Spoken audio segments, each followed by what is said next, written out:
Hi, everyone. Aloha. Um, really pleased to welcome everyone to the 2023 Experts Historic Preservation Lecture Series. My name is Andrea Nandoscar, and I am the Education Program Manager at Historic Hawaii Foundation. And just want to thank you for joining us. This is the 36th annual lecture series, and we've changed the name a few times, but it's basically followed the same format. I want to mahalo our event partner, Dr. Ralph Kam. He is the curator and coordinator of the Experts Lecture Series. Dr. Kam is a lecturer with the Historic Preservation Graduate Certificate Program, American Studies Department at the University of Hawaii at Manoa. And HHF, Historic Hawaii Foundation, that is really pleased to co-sponsor this series. This year's theme is historic cemeteries, and today's presenter will speak about Mission Memorial Cemetery, and Dr. Kam will, in a few moments, do a more formal introduction to our wonderful speaker. Just want to shout out that a note that all the lectures are being recorded. So you can find them after this program ends today. You'll be able to find today's lecture on the Historic Hawaii Foundation YouTube page and Facebook page. And then they can be shared from there. As we go along, feel free to type your questions into the chat. And we will be observing, myself and my colleague, Michelle Kisek, will be following the chat and collecting questions for the Q&A at the end. And of course, we'll do our best to answer as many as we can, should we have a lot. And then we also have a brief survey at the very end when you log off. If you would really be so kind, it shouldn't take more than a minute or two, and it's really, really helpful to us. And one of the questions is if you have ideas for future series, and I'm sure many of you will. So for those who may be new to Historic Hawaii Foundation, we're a statewide nonprofit, and we basically help people save historic places.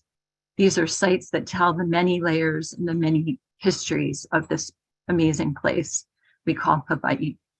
We do this through education, advocacy, assistance, and protection of and for historic places. And now please join me in welcoming Dr. Ralph Kam, who will introduce our speaker. Thank you so much. Enjoy the lecture.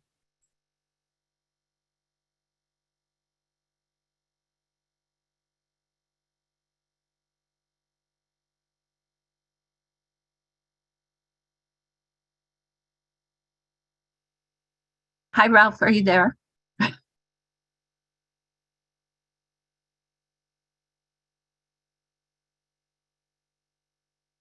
Muted. Ralph is muted. I believe so. There we go. Oh, okay. Thank you, Ralph. So in 1963, Spark Matsunaga was at Arlington Cemetery, and he gave a brief speech. It was later quoted in the congressional record, but it regarded cemeteries and why they were at that cemetery. And I think it gives a good overview of why we're looking at cemeteries during this series. And he quoted William Gladstone, a British politician. That person said, "Show me the manner in which a nation or a community cares for its dead, and I will measure with mathematical exactness the tender sympathies of its people, their respect for the laws of the land, and their loyalty to high ideals." So this quote, I think, sums up what we're looking at over this series. Another person that year wrote a book, The American Way of Death, Jessica Mitford, and she quoted Benjamin Franklin, who said, "To know the character of a community, I need only to visit its cemeteries." So here is an opportunity for all of us to visit a number of cemeteries in Hawaii that I think reflect the people and the communities. So today I'd like to introduce Mary Ann Alexander Lentz. She's a fifth generation Kama'aina, born in Lihue and raised in Kohala, Wailuku, Hilo, and Honolulu. After graduating from Puno School and Smith College, she began her career as a teacher, mom, and not-for-profit volunteer and executive. She was privileged to help Nalani Olds Napoleon develop the Prince Lot Hula Festival at Moanalua Gardens Foundation and set up systems to maintain the newly renovated Central Union Church in the mid-80s. After 18 years on the mainland and sending off 3 adult children, she and husband Preston is in our audience today, returned to the islands in 2007. She has served on the staff of the Hawaiian Mission Children's Society, since then working to connect mission descendants with their roots. And while her staff position to maintain the genealogies and of the missionary families and keep the records of the Mission Memorial Cemetery ends this month, her attachment to the site, organization, objects, and people will remain. Please welcome Mary Ann. Good afternoon. It's an honor to be with you today. I've enjoyed past presentations in these series and encourage you to use the chat if you have additions, corrections, or questions along the way. I would like to take a moment to thank my colleagues at the Hawaiian Mission Houses, particularly Molly Rowe, Mike Smola, and Elizabeth Lentz Hill, as well as Historic Hawaii Foundation's Andrea Nandoskar and Dr. Ralph Kam for their assistance. As mentioned in my bio, I'm a 5th generation to be born in Hawaii. I'm descended from the mission families of William Alexander, Dwight Baldwin, Artemis Bishop, and Elijah Bond. And yes, in genealogical listings, we are still male-centric. As a teenager, my first real job, albeit as a volunteer, was to guide visitors around the Mission Houses Museum and help them understand that Michener's book, Hawaii, is historical fiction. No, Abner Hale did not live on the King Street site. We cannot show you his bed. Mission Memorial Cemetery is across the street from the mission buildings, through the arched gateway and turning left into the cemetery itself.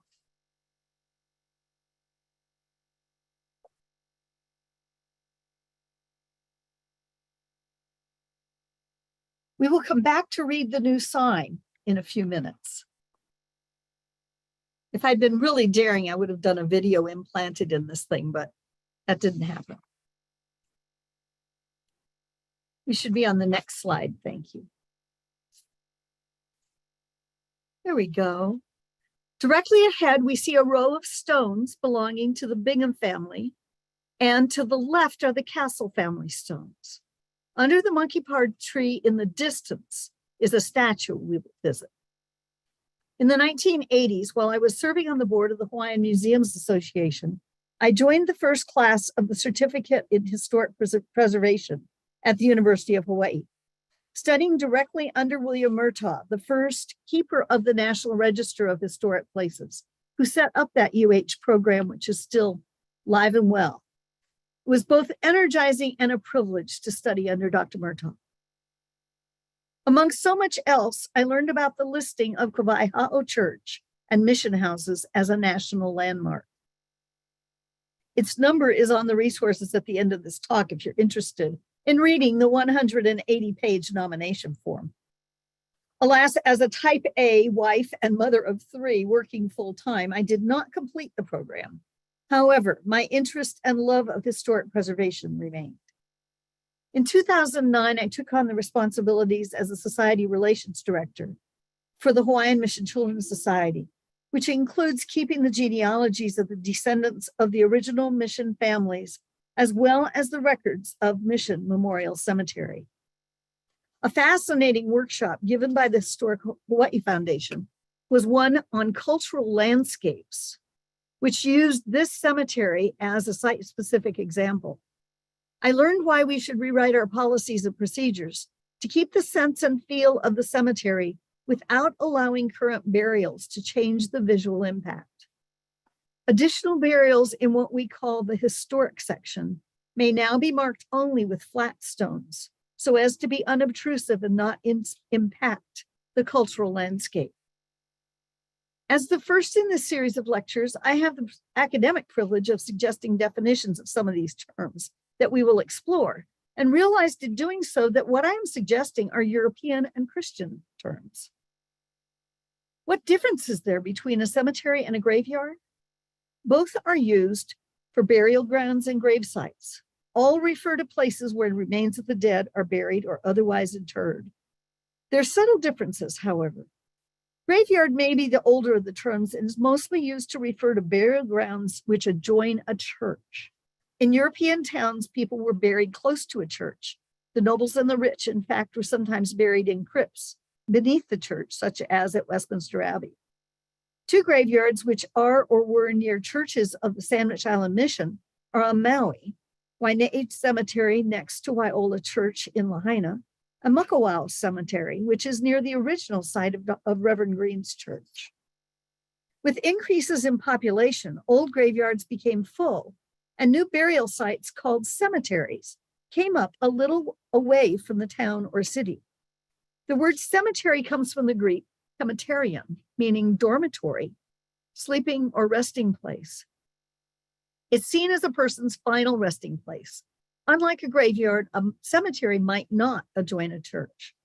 In short, graveyards adjoin churches and usually have whole body burials, while cemeteries might not connect with the church and often include interment of ashes as well as memorial stones. So let us turn to the history of Mission Memorial Cemetery off Kawaihaʻo Street, across from the Hawaiian Mission House's historic site and archives, and nestled next to Kawaihaʻo Church. Definitely a cemetery, in that it contains cremains and memorial stones, as well as burials. With the help of the amazing journals and documents found in the Hawaiian Mission Children's Society archives, and especially those which are online in the digital archives, we know exactly how this cemetery was begun.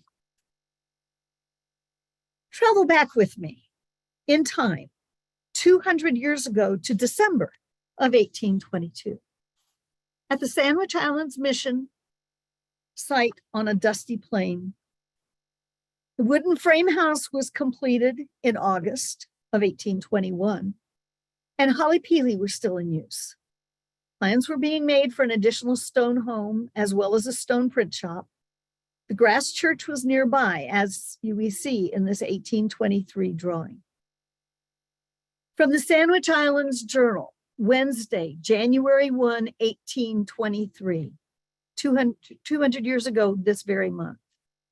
As the year was departing, God's merciful kindness manifested to us by giving to brother and sister Bingham a lovely son. January 4th, Saturday, was set aside for fasting and prayer for the coming year.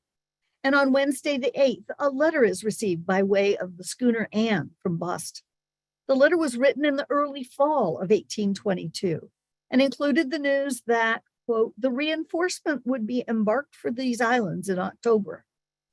That would be the second company, which actually left November 19, 1822, and arrived in Honolulu, April 1823. That Friday, January 10th, the journal says, Mr. and Mrs. Bingham's babe attacked with jaundice. Dr. Law, late of the ship Hermes, attends daily on the child. And an additional entry on the 14th notes, he is more ill with the threatening jaundice. On January 15, we read, at a meeting of the family, the king, queen, several chiefs, brother and sister B's babe, called Levi Parsons, was dedicated to Christ by baptism. It was a truly interesting scene. The next day, quote, little Levi Parsons closed his short mission on earth and was quietly taken from the embrace of his fond parents by the same holy hand that had given him to them. January 17th, Ka'ahumanu and Taumuri'i, who have lately returned from Taua'i, and Kamamalu and others called in a very friendly manner to sympathize with the bereaved parents. The journal continues that the men of the mission asked of the rulers of the land the possession of a burying place with them, that we might bury our dead out of our sight. At our request, the king and queen and Ka'ahumanu granted us a place near the church as a burying ground of the mission. January 18, the burying place was marked out and the first grave opened in it for the remains of a tender infant. Here probably many of us and of our children will slumber till the resurrection morning. Sunday the 19th. The 19th was Sunday, and the journal records Sabbath.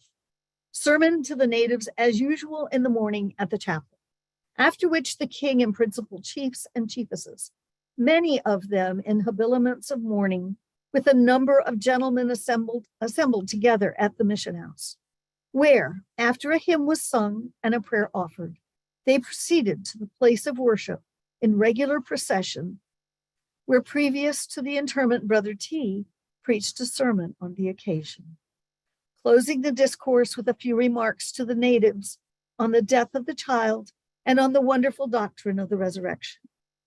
We hope the scenes and instructions of the day have made a favorable impression on the people, and that we ourselves shall not soon forget the mercies so richly mingled with afflictions. Of interest with this first burial in the Christian manner is the events of the following week, when we read the little half-sister of the king and queen, called Hawaii, died of the dropsy, and they proposed to have funeral services at the interment in the same manner as on last Sabbath. Ka'ahumanu requested one of us to pray, quote, that the soul of the child might go up to heaven. On the afternoon of Friday, the 24th of January, the journal entry says, in the afternoon, we went down to join the procession at the house of Karaimoku, where the corpse had been dressed for the grave and laid into a decent coffin. And the king and principal chiefs and chiefesses were assembled, all dressed in mourning, much in the same manner as the same number of respectable men and women in America might be supposed to have been on a similar occasion. After a prayer was offered, a large procession, arranged by the American Consul, Mr. Jones, moved to the chapel. Mr. Thurston, Mr. Bingham, the corpse, the king, chiefs, and gentlemen following. Probably not less than 1,000 of the natives assembled in and about the house. And a sermon was presented by Brother B in the language of the country. Then in due order, the procession returned to the fort, where the remains of the young chiefess were decently interred. There is so much in this entry upon which a complete essay could be written. But our topic today is the cemetery, not the relationship between the Ali'i and the missionaries. If you're interested, these same journal pages, which include description of the examination on January 9 of dozens of Ali'i as they learn to read and write, you can find these in the digital archives at HMH, accessed through the website missionhouses.org and the library tab. For the next 9 decades, members of the mission, their families, and a few acquaintances were buried in the cemetery. There are Binghams, Bishops, Alexanders, Chamberlains, Castles, Cooks, Armstrongs, Gulicks, and more. The first adult missionary buried here was Elizabeth Edwards Bishop, the wife of Reverend Artemus Bishop, who came to the islands in 1823 with the second company from New Haven. She shares a plot with her husband and her son, the Reverend Sereno Edwards Bishop, who was a year old on his mother's death, and when grown, became a missionary sent by the Hawaiian mission to Micronesia. Theirs is the white obelisk shown on the far left in this photo.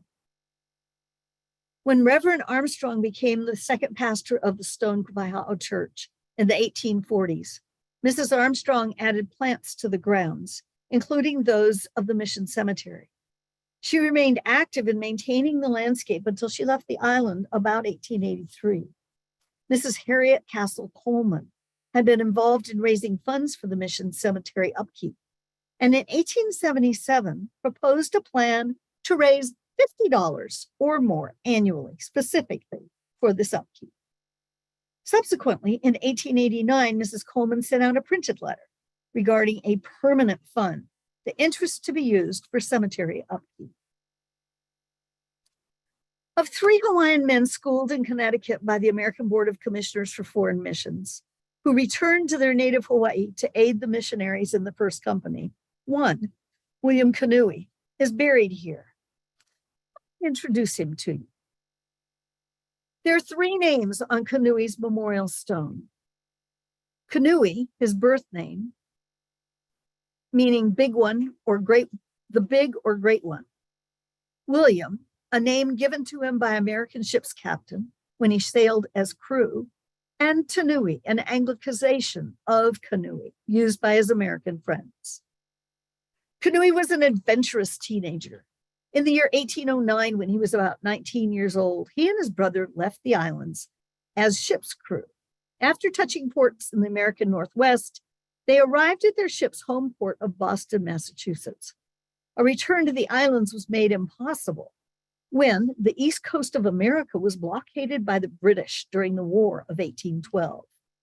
The brothers took on farm work, and then signed on as crew to several privateer ships, licensed to confuse, attack, and raid British ships. At the end of the war, the brothers sought to sign onto a ship returning to Hawaii. Having found nothing between Boston and New York, they went to Providence, Rhode Island, and there Kanui's brother took ill and died. Kanui was alone for the first time in a foreign land. He took up work near Yale College. Here Kanui met Henry Obukaia, a Hawaiian who had begun studying at the Cornwall Foreign Mission School, begun for foreign missionary students in the year 1817 by the American Board of Commissioners for Foreign Missions. ABCFM is the acronym. Obukaia dreamed of taking his knowledge of the Christian God to his homeland, but died in February 1818 with his fellow Hawaiians, including Kanui, at his deathbed. Kanui was a member of that pioneer company of ABCFM missionaries to Hawaii that left October 23, 1819 from Boston. On the 6-month voyage from Boston to Hawaii, he and 2 fellow Hawaiians gave the mission band their first lessons in Hawaiian language and culture. After the nearly 6-month journey brought the ship Thaddeus carrying the mission to the islands, Kanui was chosen with Asa Thurston and Lucy Thurston, John Honolii, and Dr. and Mrs. Holman to set up a mission on Hawaii Island, while the rest of the party continued to Oahu. Kanui became friends with the king and joined in his drinking and games, which was frowned upon by the mission, to the point that Kanui was excommunicated from the mission church. He did not repent, and not long after, sailed for the American continent. The teachings of the church did not leave him, however. One day, working in a forest cutting wood, he heard a voice calling for him to repent and return home. He returned to Hawaii, returned to the church, and began an English school in Palolo Valley, Oahu. It was a spiritual success, but difficult and expensive to run. In 1848, he decided to go to California and find his fortune in the California gold fields. He left the islands with a letter from the Office of Foreign Affairs of Kamehameha III, giving him a list of directions for Hawaiian natives then in California, encouraging them to be upright in their behavior and to return to the islands when they had made their fortunes. Kanui himself was successful, made a fortune of $6,000, which he put in the Page, Bacon and Company Bank. The bank failed, and his fortune was lost in a single day. Following this setback, Kanui tried his hand at being a bootblack, a barber, a tavern keeper, and lastly, as an iron and rag merchant. Friends asked Kamehameha III to find him a way home to the islands, which was done, and Kanui enjoyed a short few months on Oahu before his death in 1864. As much as fortune tossed him around, Kanui found, lost, and found again his faith, and then kept it, ending his life in humble poverty, but convinced that God had led him home. His memorial stone reads, "In memory of William Tanui Kanui, born about AD 1796 on the island of Oahu, went to America 1809, educated in Cornwall, Connecticut, returned to Honolulu 1820, twice visited California, died in Honolulu January 14, 1864. In the life and death of Kanui, God's providence and grace were wonderfully manifested. The stone was erected by J.H. of Boston and S.C.D. of Honolulu. So that refers to James Honeywell, first mate of the Thaddeus, and Samuel Chenery Damon of the Seaman's Chapel. Until 1920, the centennial of the arrival of the missionaries to Hawaii, the cemetery was a rectangle between the church and a curved lane. The city and county of Honolulu decided it would be beneficial to connect King Street with Kawaihao Street. At that time, when one turned off of King Street between the church property and the mission houses, the lane ended at the old schoolhouse building. That yellow block there, it turns out, is named Kawaihao Place. No, Kawaihao Lane, excuse me. A land swap was proposed, which resulted in the lane curving to connect with Kawaihao Street, covering land which originally was under the first building of Castle and Cook and had been gifted to HMCS by Mary Castle's Trust. In exchange, HMCS and the church received the sliver of land shown here, which became known as the new or modern section of the cemetery, anchored by the statue of a grieving or weeping woman.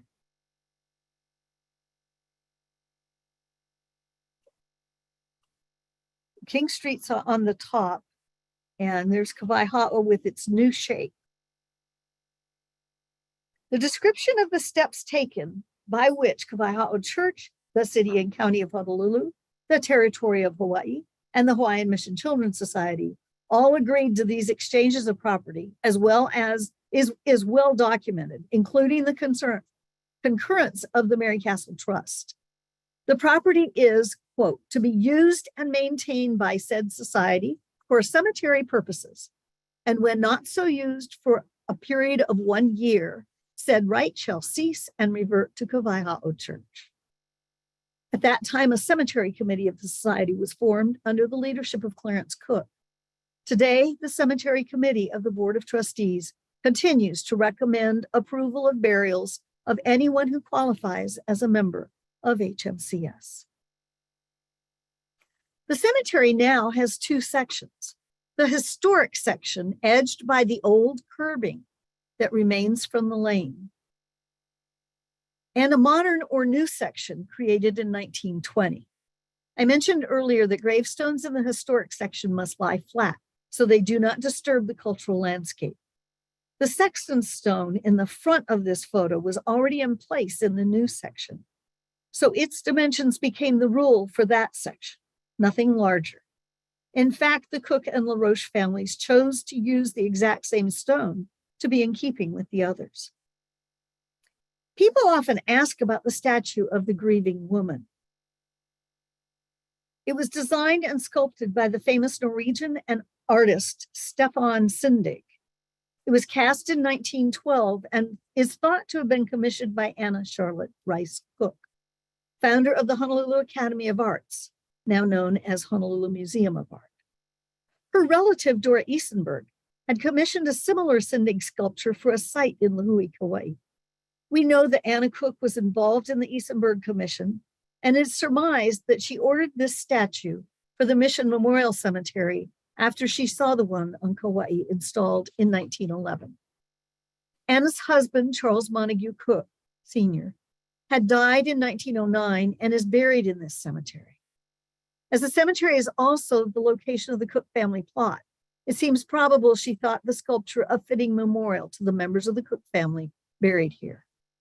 Anna Rice Cook died in 1934, and she is buried here with her husband and his family. And so to this century, not all is good all the time. And in July of 2019, 27 graves at Kawaihao Cemetery were desecrated, causing quite a stir. Only 3 weeks before, 2 of the stones in Mission Cemetery were knocked over and broken in broad daylight. Neil Hitch, executive director of HMH at the time, was interviewed for the newscast and said, quote, "We even had a witness because it happened at 4:45 in the afternoon. This is not in the middle of the night. There's people leaving work like you see during the day. There's lots of people around. It's not hidden." Hitch described the damage as he pointed to the 3-tier base of a grave marker of Nellie Brinkerhoff. This headstone was kicked over at the base. So this was shoved off. It wasn't necessarily the cross that was shoved off in this piece. It was so heavy, it took 2 strong men to put the 3rd level of the marker back in its upright position. Even worse is one of the damaged graves belonged to Levi Chamberlain. You probably know that Levi Chamberlain was the first commercial agent and built the 1831 Chamberlain House that we interpret on our property as one of the 2 oldest standing houses in Hawaii. Hitch expected the repair would cost up to $8,000 to restore the extensive damage to the headstones. The happy ending to the story is that stonecrafters, who provide some of the modern stones for burials here, came forward and repaired both stones without charge. They were reconsecrated at the end of the year. Eventually, the young man who did this was identified and charged with vandalism. So you've heard of Levi Chamberlain. If you look closely, you can see the epoxy that was used to put the stone back together. Nellie Brinkerhoff is an example of someone not of the mission who was buried here. She and Dr. Walter Remsen Brinkerhoff were married here in Honolulu in 1906. When he was assigned to Kalaupapa in 1909, Nellie stayed here in Honolulu because she was Hawaii. She died here on April 1st, 1909, after giving birth to a son, Nelson. Nellie was a niece to Massachusetts Governor John Davis Long. She was the sister of Julia White Castle, and aunt of Harold K.L. Castle of the Kaneohe Ranch and the H.K.L. Castle Foundation. This is the new sign as you enter the cemetery.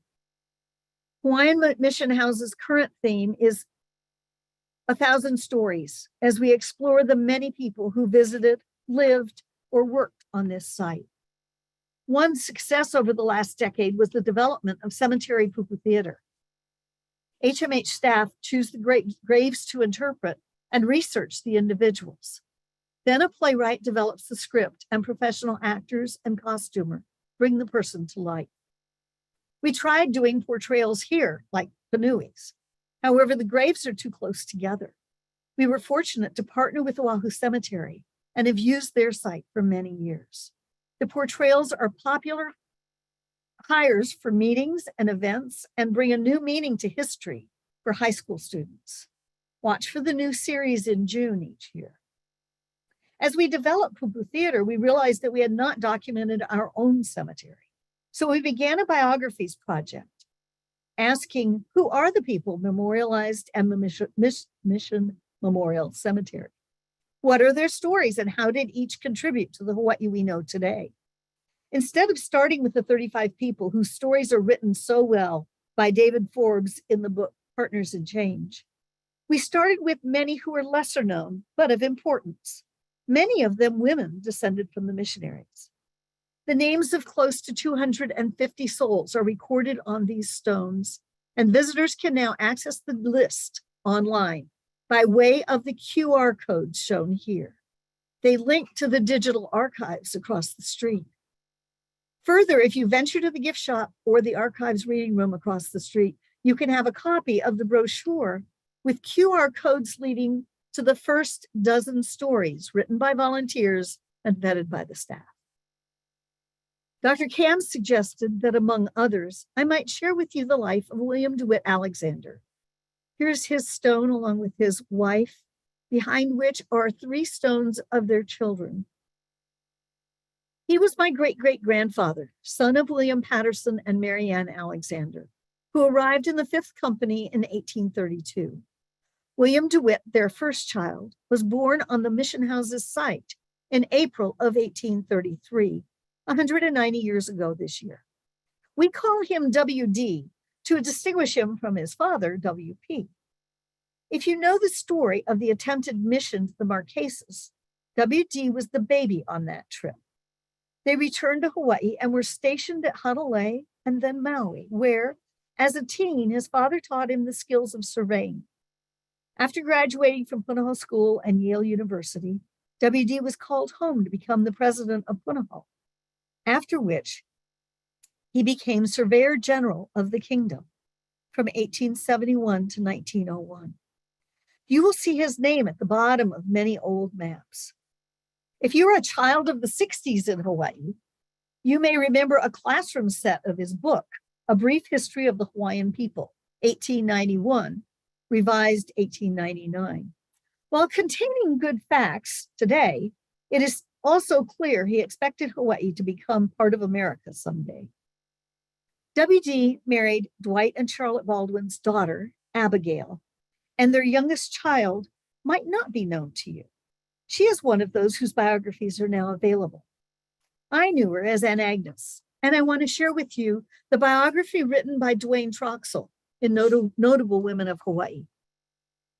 Miss Alexander is best known as the first Baha'i of Hawaii and the missioner who carried the faith to Japan and Eastern Asia.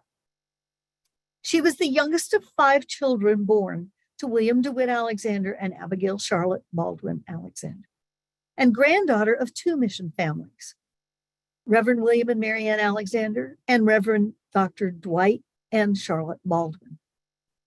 Born in Honolulu, she attended Oahu College, now Punahou School, and furthered her studies in education at the University of California at Berkeley and at Oberlin College. She worked at Punahou School, assisting in the kindergarten, and then as a 2nd grade teacher from 1898 to 1900. Due to ill health, she toured North America and Europe in 1900. It was in far-off Rome, Miss Alexander wrote, that she received the light of this new day. She learned from Mrs. Charlotte Dixon about Baha'u'llah, prophet founder of the Baha'i faith, as a new messenger from God. After 3 meetings with her, Agnes wrote she could not sleep. Quote, an overwhelming realization came to me, which was neither a dream nor a vision, that Christ had come to earth. She embraced the Baha'i cause that morning, November 26, 1900. Abdul Baha, son of Baha'u'llah and head of the faith, wrote Miss Alexander, requesting her to return to Hawaii to spread the new gospel. As Baha'i believed God to be the author of all the world's major religions, Miss Alexander regarded her Baha'i mission work as an extension of her grandparents' efforts. Returning to Honolulu, she lived with her parents and Sister Mary. However, the new religion upset her parents. She wrote, among my relatives, a rumor had spread that I had taken up some strange belief. I had to show through my life, and not words, the great happiness that had come into my life. She continued her Baha'i teaching quietly, patiently, and person to person, eventually gathering together a small group of local believers. The first public opposition to Miss Alexander's new beliefs came from her father. In November 1909, 2 itinerant Baha'i teachers stopped in Honolulu. Ms. Alexander persuaded her father to let them deliver their first address on the lanai of the Alexander's home in Makiki. Afterwards, Professor Alexander wrote a newspaper editorial critical of the faith. After her parents' death in 1913, Ms. Alexander sailed to America and received a letter from Baha'u'llah, from Abdul Baha, directing her to travel to Japan to introduce the faith there. For 23 years, she labored to spread the Baha'i faith in Japan and Eastern Asia, including Korea and China. She supervised the translation and publication of Baha'u'llah in the New Era into Japanese and assisted in the translation of that work into Japanese Braille as well. During visits home to Hawaii, Ms. Alexander introduced Baha'i teachings on Maui, Kauai, and Hawaii Island. She initiated a Baha'i children's class in 1927 and broadcast in 1933 over the radio. Ms. Alexander earned many distinctions for her work with the faith, and her longevity enabled Ms. Alexander to see the results of her work when in 1964, the first National Spiritual Assembly of the Baha'is of the Hawaiian Islands was formed. Miss Alexander's 70 years of service to her beloved faith is unparalleled among the Baha'is of the Western world. Today, Baha'is from around the world visit this site to honor this extraordinary woman of Hawaii. As one believer said, quote, "It is not possible to convey to anyone who did not know her the strength of character possessed by Agnes, her extraordinary courage, her complete selflessness, the supreme degree of renunciation apparent in all her actions, and her unshakable faith. She was a willing and loving thrall of the cause, and in her bondage she was free as the divine bird Abdul Baha had asked her to be," end quote. I must say that Aunt Agnes was a fascinating and strong individual. I knew she had an emergency appendectomy on her 90th birthday in 1965. However, I only came to fully appreciate her when I was an adult. I was teaching mathematics in Nashville, Tennessee, and had two families of students who followed the Baha'i faith. When they discovered that I was Agnes's great niece, the mothers undertook to educate me about her importance. Imagine their delight when I confessed that I had inherited her koa desk.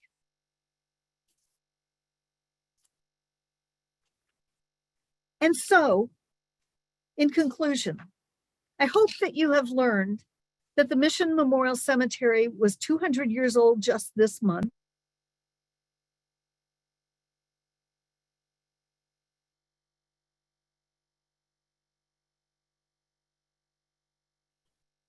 Marianne, you accidentally muted yourself, so we missed that.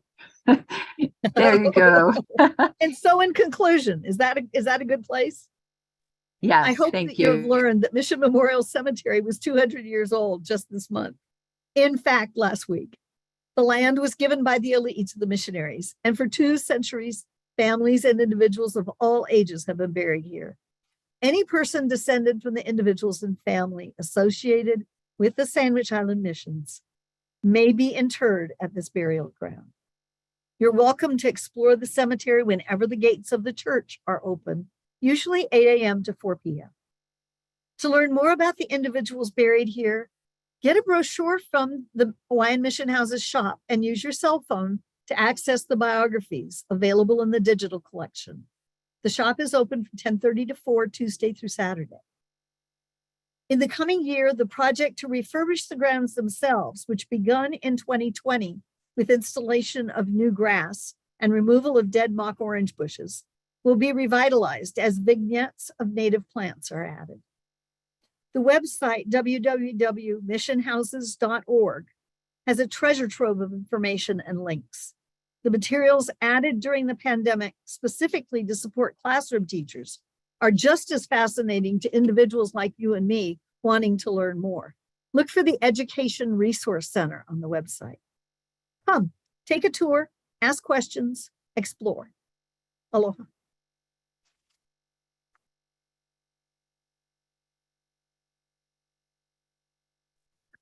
Thank you so much, Marianne. Ralph, would you like to join? Thank you.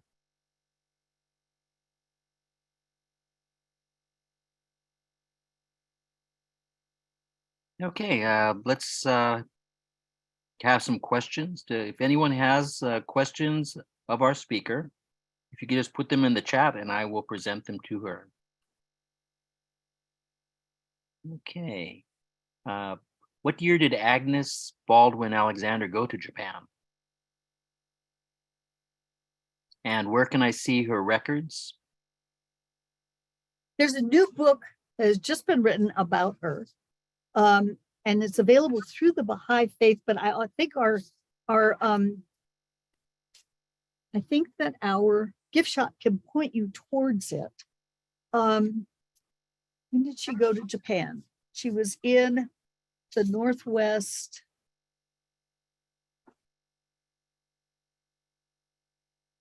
It says after her parents' death in 1913.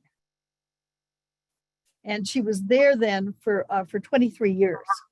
So I know she came back in the late 60s because that's when my family moved to Honolulu in 1965, and that's when I got to know her.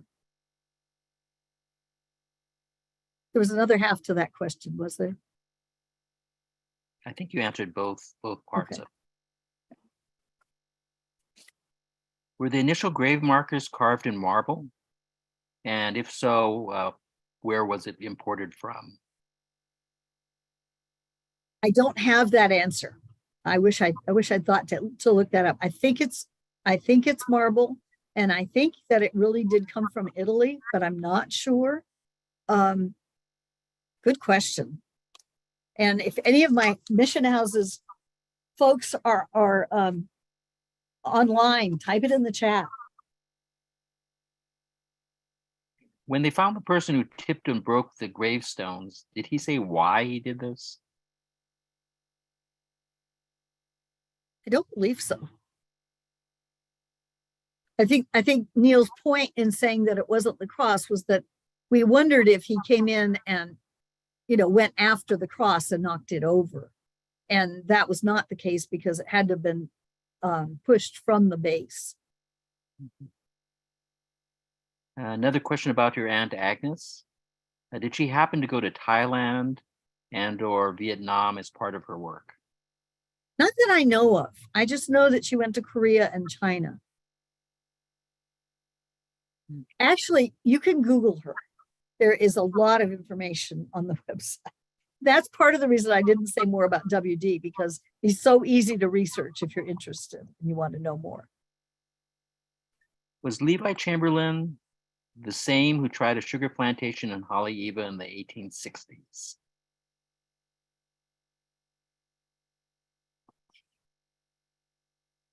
No idea. I see that came from Boyd Reedy. Boyd, I'll try and look it up and maybe even tell you Sunday. Are the plants on the site predominantly native or non-native currently? On the site now, on the site of the cemetery, there's a very large panicked hedge that was probably planted. I could have been planted as long ago as the 1920s. It's very, very old. And the plan is to take it out, and that will then open up the cemetery. On the other side, oh, there we go, from Elizabeth Lentz Hill, the answer about Levi Chamberlain. There plumeria, there's oleander, and mock orange. And I don't know, and it's not the native mock orange. That's one of the things that we will do, is put in the native mock orange. Will the fund be funding all of these changes? The fund, the one that the one that Mrs. Coleman started. Everyone. I'm sorry to say, but that fund has long since gone away. If it ever was created, I don't know about that. But we actually do have a cemetery fund now that we created in 2019 to do this re-landscaping and revitalization. And that's what paid for the resodding. The resodding was finished in 2020. Unfortunately, the chickens came along with it. And they dug up the Brigham Boys stone, which we have just had repaired and reset. So, yeah. Okay, we have a note from Puanani Anderson Fung that as a botanist, I can tell you most of the plants there are non-native.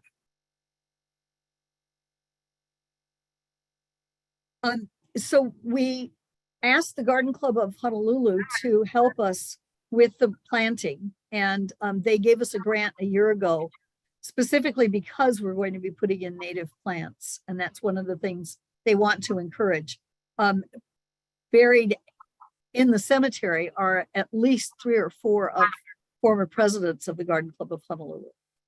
And so anyway, that's Elizabeth put in that Levi Chamberlain, whose stone was broken, was not the same Levi Chamberlain. And she also identified the person as possibly being Levi Tenney Chamberlain.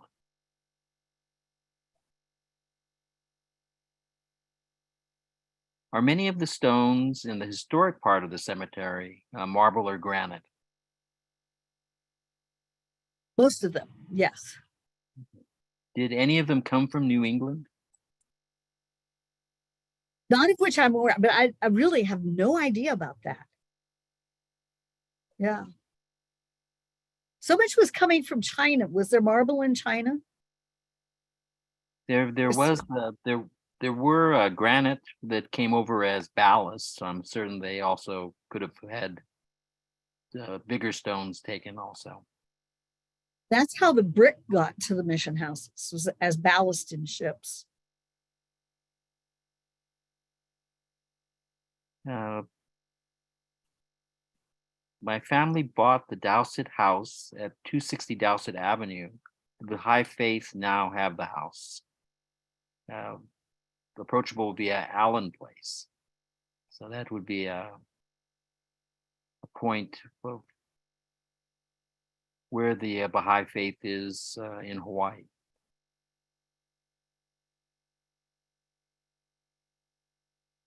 Will you be having the native plants, a description of them or a guide to them as part of your QR code effort?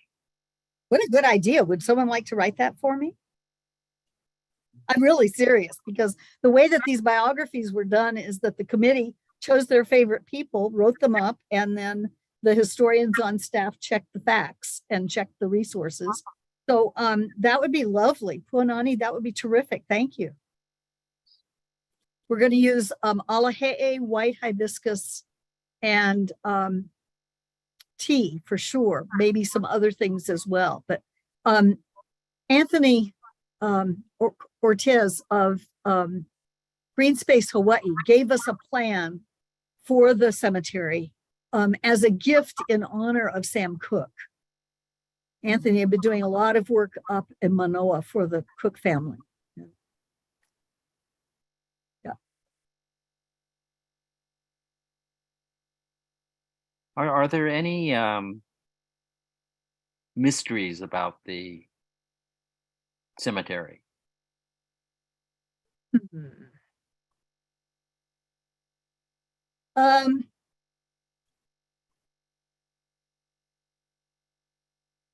I can't think of any particularly. I'm sure there are many, many family stories. There's one thing that our current folks who are helping to manage the cemetery don't want to ever see happen again, and that is that the Judds buried their first child in the cemetery, and when they had lost a second child, Judd had resigned from the mission to serve the king and was denied access to burial because he was no longer of the mission. And so they took both boys and buried them up, or both children, and buried them at Oahu Cemetery. And so there are no Judds in this cemetery. Yeah, and I think people today feel very strongly that that's not good. As far as who gets added to pukas that are already there, we leave that up to families. And if anybody in the family wants to be buried along with the family, as long as the rest of the family's fine, we are too.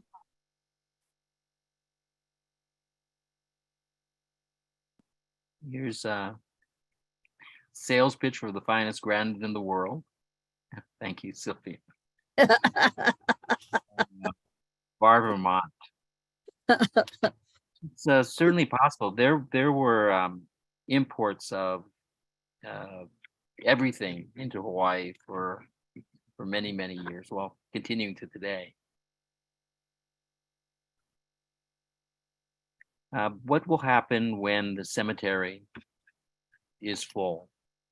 Well, I think if you saw that shot of the quote unquote new section of 1920, you can see that there's quite a lot of space. I thought we were limited to, we're only doing inurnments now, no whole body burials. And I thought that was a health regulation. It turns out it's not.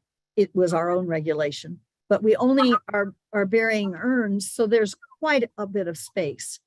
Under every stone is what's called a vault, and the vault holds 4 to 6 urns. So I think it'll be quite a while, maybe another 100 years before we need to worry about that. And then the other space that is next to ours belongs to the church. We could always ask them for some of that space. There's some fascinating people buried there too. We know that the surface of those stones gets weathered. Are there efforts to try to mitigate that?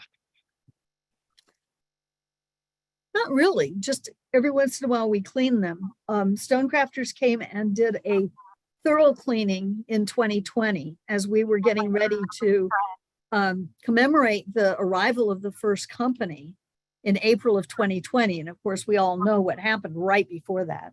Years and years of planning. But the stones got a really good facelift at that point. We have, from time to time, actually had work days.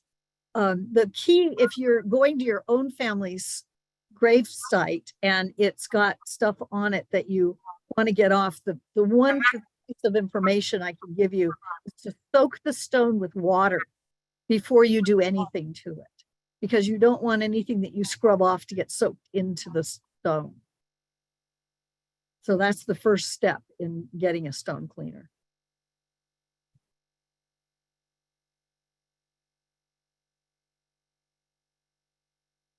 So was there a celebration at the 100th anniversary of the? Oh yes, plays and all kinds of things. Quite a large theatrical production was one of the things that's recorded. I'm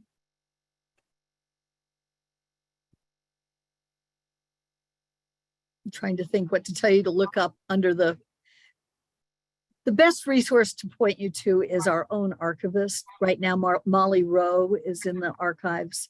And if you ask that question of someone like Molly, she can help you and steer you towards what's online that you can read further. Thank you so much for your talk today and answering all of these questions.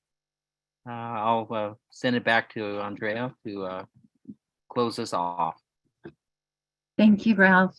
Thank you, Marian. That was so fascinating, especially just hearing the stories about people. And I'd really like to hear more about the different women whose stories have not been as circulated. So I hope there are plans to do more poo-poo theater with women. Yes, really interesting. I encourage everyone to go to mission houses. It is just incredible. So thank you both so much. Thank you to everyone who joined us. We had a really large and active audience and from people from all over. And we really hope that you enjoyed today's presentation and will continue to join us for the rest of the series. I really want to thank my colleague, Michelle Kiesik, who's been incredible in the background doing the PowerPoint and other technical things which make this run smoothly. And also invite everyone to join us next Thursday, February 2nd at noon, where Dr. Ralph Kam, who's with us right here, will do a presentation on Wana Ala Royal Mausoleum, which will be fascinating, I'm sure. For those of you who are not signed up for our Historic Hawaii Foundation e-newsletter, we really highlight a lot of different preservation organizations, events, histories, stories, and sites. So I encourage you to sign up at historichawaii.org. And then also, if you would like to help support the work that we do, educating and advocating and helping people save places, please donate to us at the Join Us section at historichawaii.org. And with that, really wish everyone a wonderful week ahead, a wonderful rest of your day, and mahalo again, Marian, just fascinating, and mahalo, Ralph, for all that you are doing to support the series and curate it.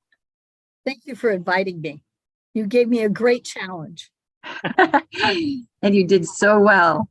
Everybody loved it. I've been watching the comments, and Oh, and just a reminder, when you log off, please take a couple of minutes and just really quickly go through that survey. It'd be really helpful. Aloha, hui hou, everyone. Bye.